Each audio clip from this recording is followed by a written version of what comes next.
Verónica, volvemos con lo que señalábamos en el anterior bloque, la pregunta.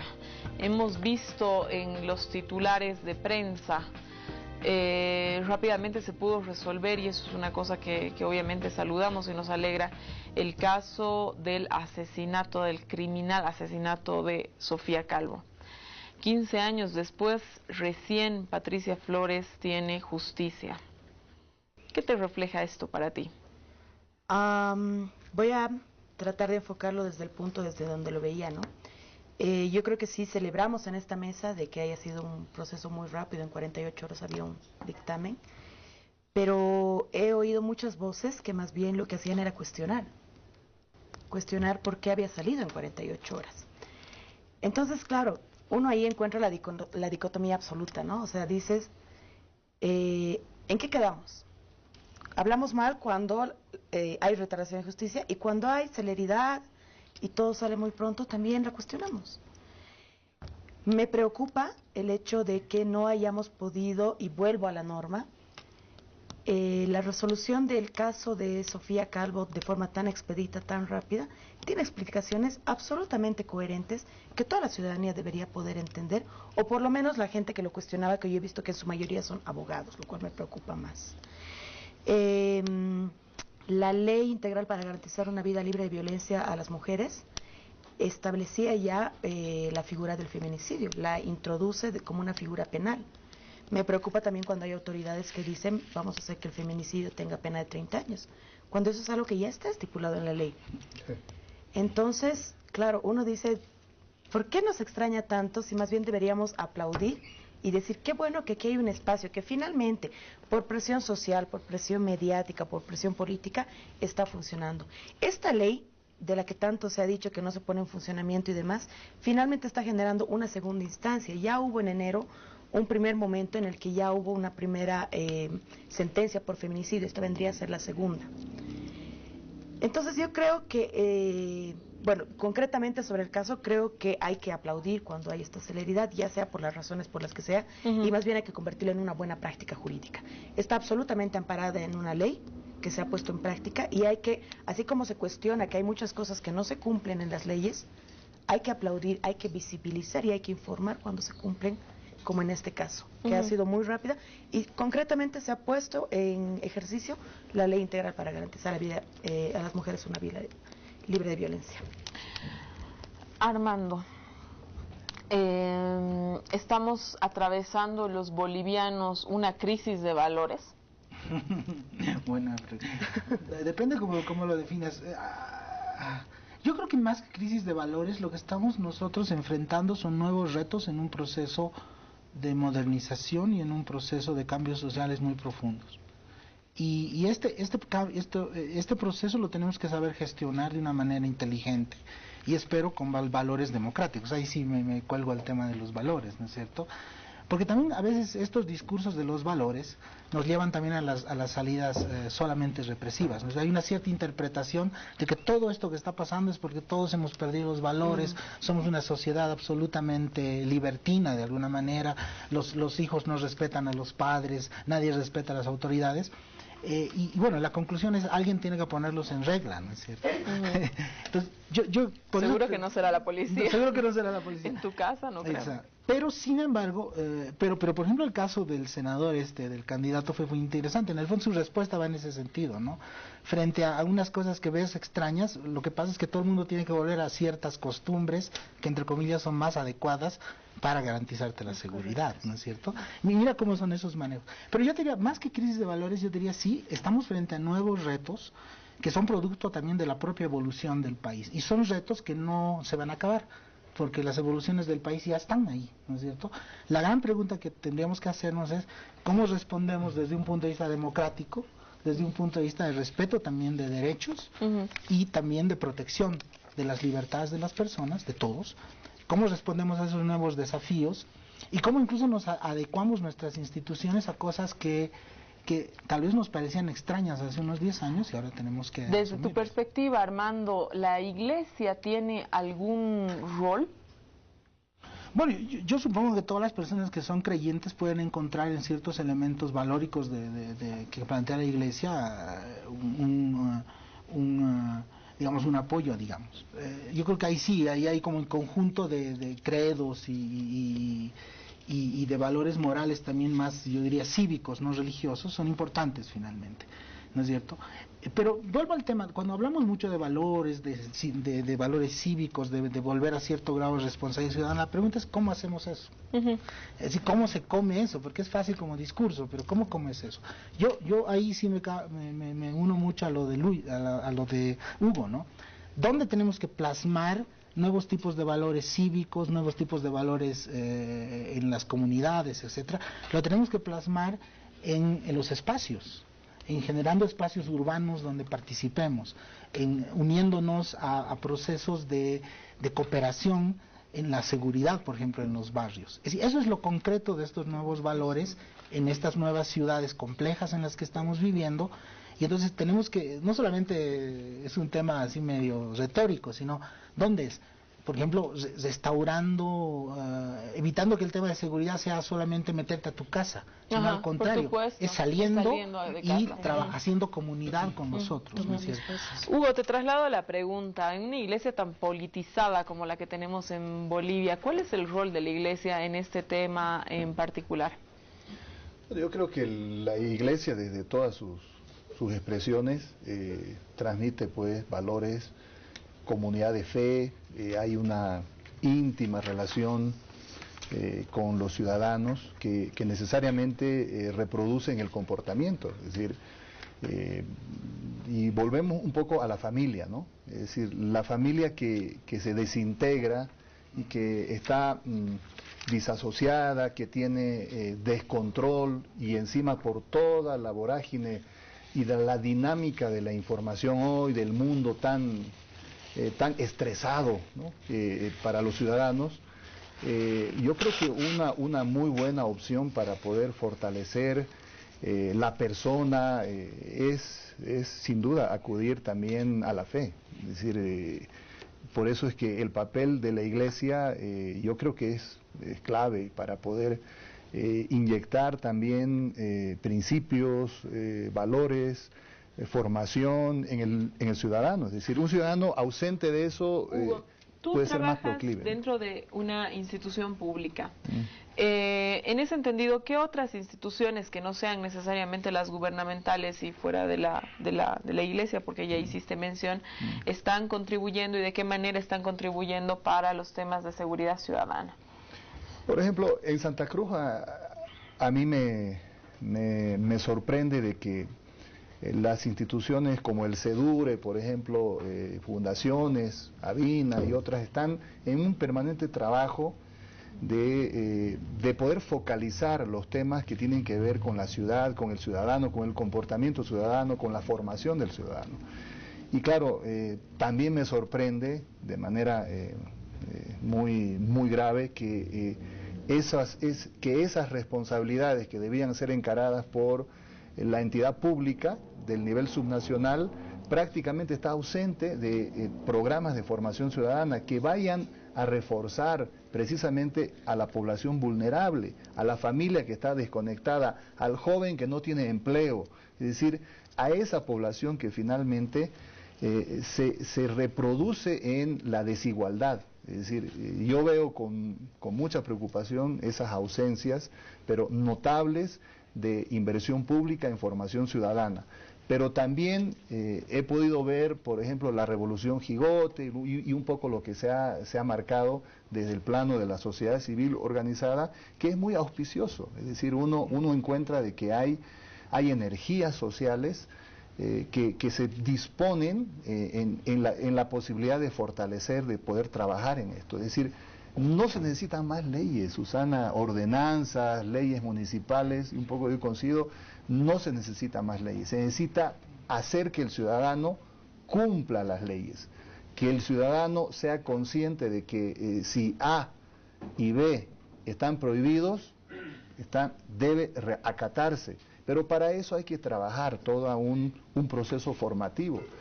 Y eso lo tiene que hacer la entidad pública, no la sociedad civil organizada, que está bien que lo haga, que participe, que coordine también, pero si hay unas ausencias en Santa Cruz notables de inversión pública en en esta perspectiva de programas de formación ciudadana, yo quedo muy preocupado.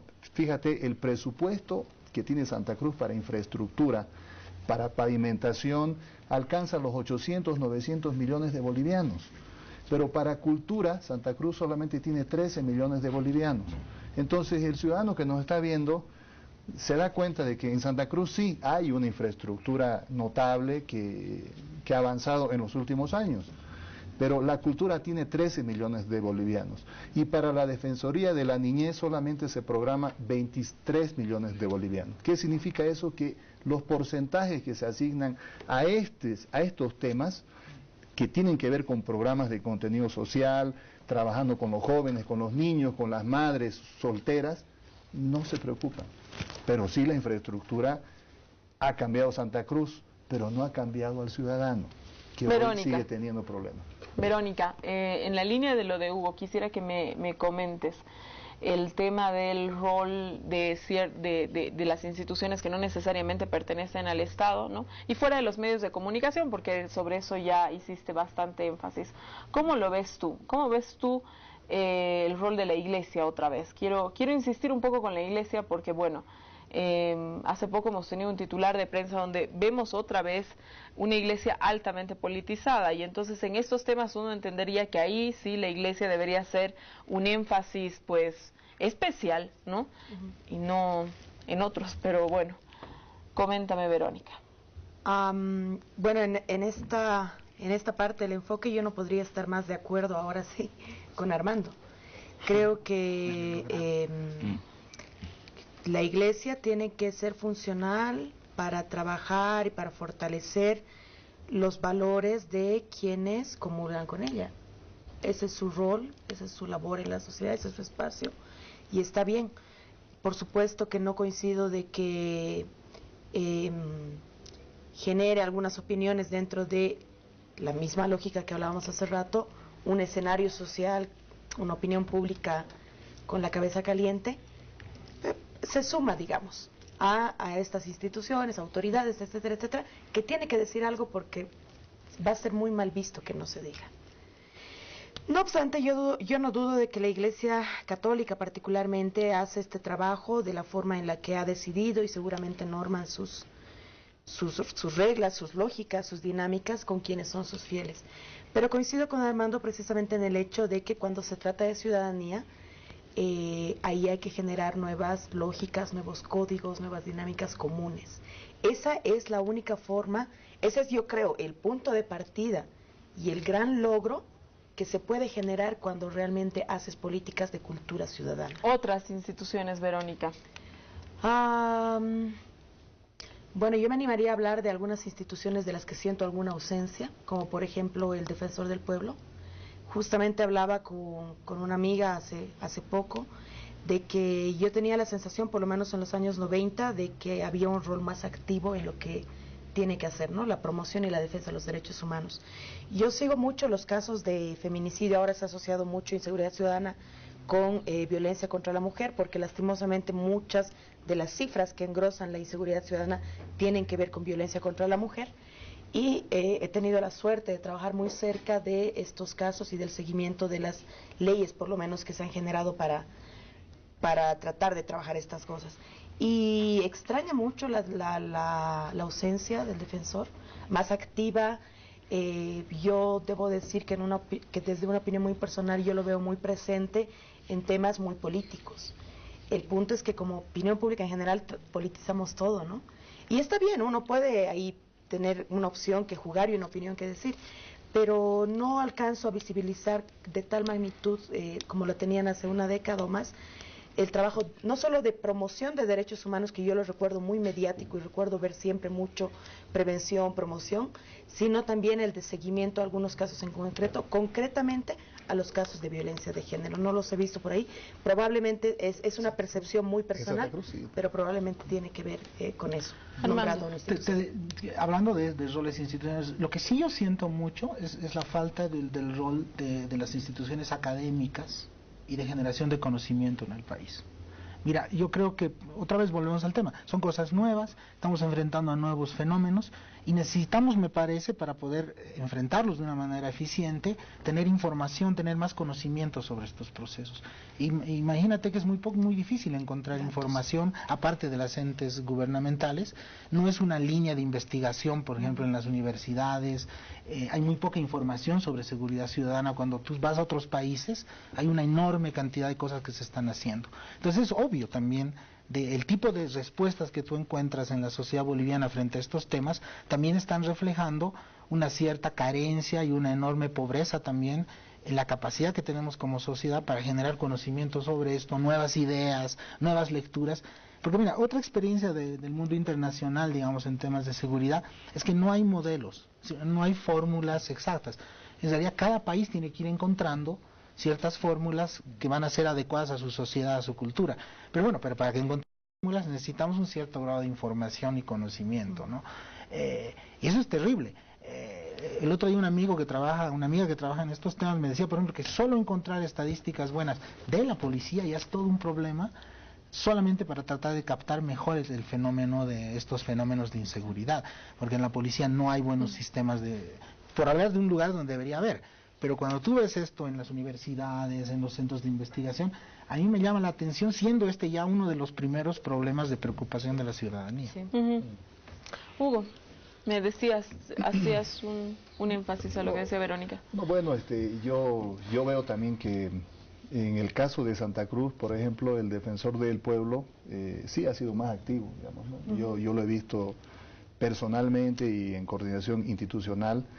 Que ha estado en los temas de feminicidio, ha estado en los temas... De hecho, hizo el defensor del pueblo la convocatoria institucional ahora, la semana pasada, ¿verdad?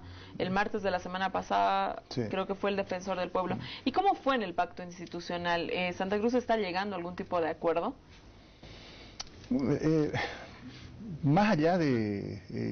yo creo que el trabajo del defensor del pueblo, por lo menos el de Santa Cruz, por eso me refiero al local, digamos, o al departamental, ha sido muy representativo de los hechos de inseguridad, de desigualdad, de racismo y otros que están conexos o que son colaterales al tema de seguridad ciudadana.